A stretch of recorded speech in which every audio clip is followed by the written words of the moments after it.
In this video, we're going to be going over where your Instagram analytics are and how you can read them and find that data.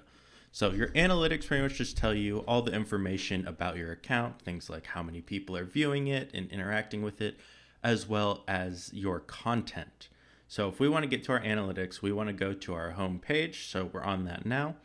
And if you're a business account or a professional account, you'll see something that says professional dashboard up near the top. And if we click into that, that's going to bring us to our main page of analytics. And we have our insights at the top. And you can see we have our account reach, our accounts engaged, our earnings if we had any, total followers. So we can actually click into these and we'll be able to change some different filters around. So if I click into insights, let's say I click on accounts reached over here, you can see at the top it says last 30 days. We can change this to previous month, last 90 days, or a specific time frame, and then we just click update and it'll pull that data for us and it'll show us how many total accounts we reached. Now this is through your content, so videos or images. If we scroll down, you may have some audience demographics here. And then you have your followers and non-followers. So this is how many people you reached based off of people who follow you versus those that don't. So you can see of that 11,800 accounts reached, 1,700 of those were our followers, but 10,000 were non-followers. So we reached a lot that were non-followers, which is good. You can also see your total impressions, and the difference between impressions and reach is per individual. So one person could view your content multiple times and that would count as an impression, but that would not count as reach because it's just one person. And if we keep going down, you have profile activity. So this is how many people visited your profile. We see we had 1,500. And then the negative number you see is your growth. So we had less than the previous time period for this. So that's why it shows the negative 92% there.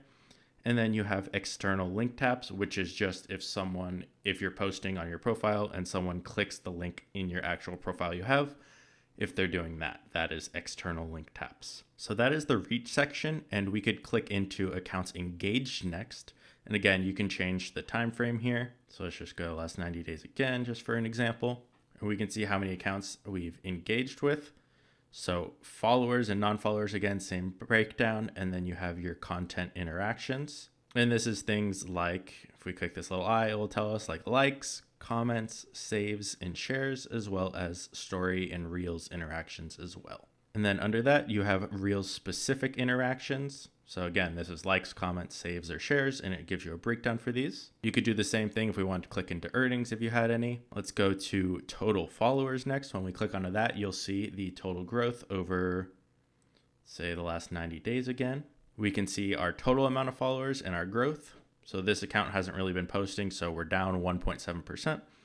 You can see overall, we're down 1,700 followers in the last 90 days.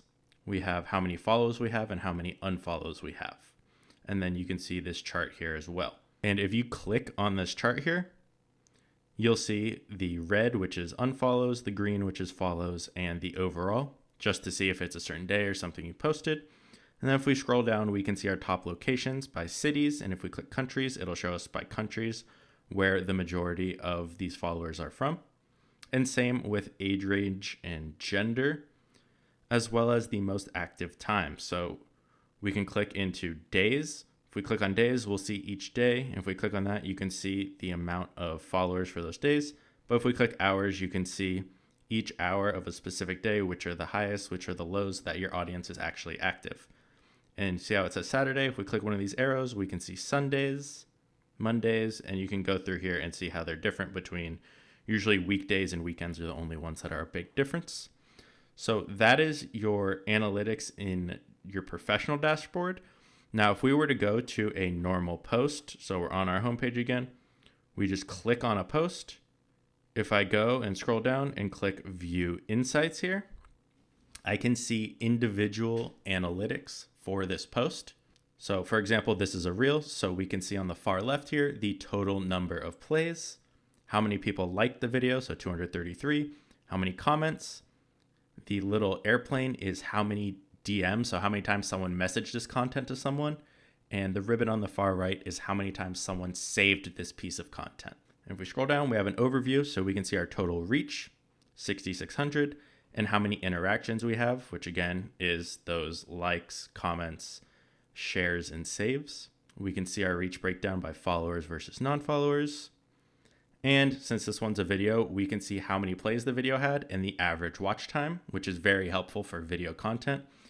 They also give you a graph, which is also very beneficial, to see when people are dropping off of your video. So we can see we have a big spike after 2 seconds, we lose. So from the 2 to 7 second mark, we lose about 40% of people. So we would maybe want to go in and say, okay, do we want a stronger hook there, or why is this happening? And then after that, it retains pretty well until the very end. So that is a very useful tool. And then again, we have our interactions. It breaks it down here. Monetization, if you had any, or if you were playing any ads. And then you can see if this content's being recommended on Facebook, how many plays and reactions to it are on there from here.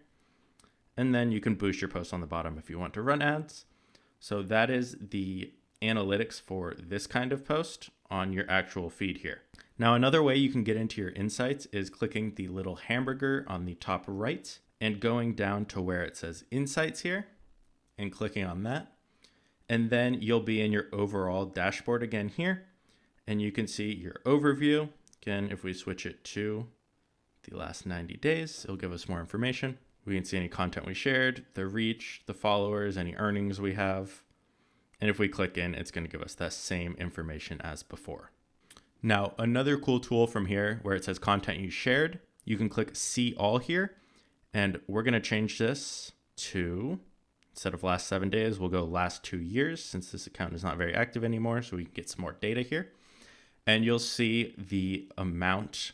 So right here, 2.9, I believe that is the reach. And you can sort it over here by the highest. And this metric, again, like I said, that is reach.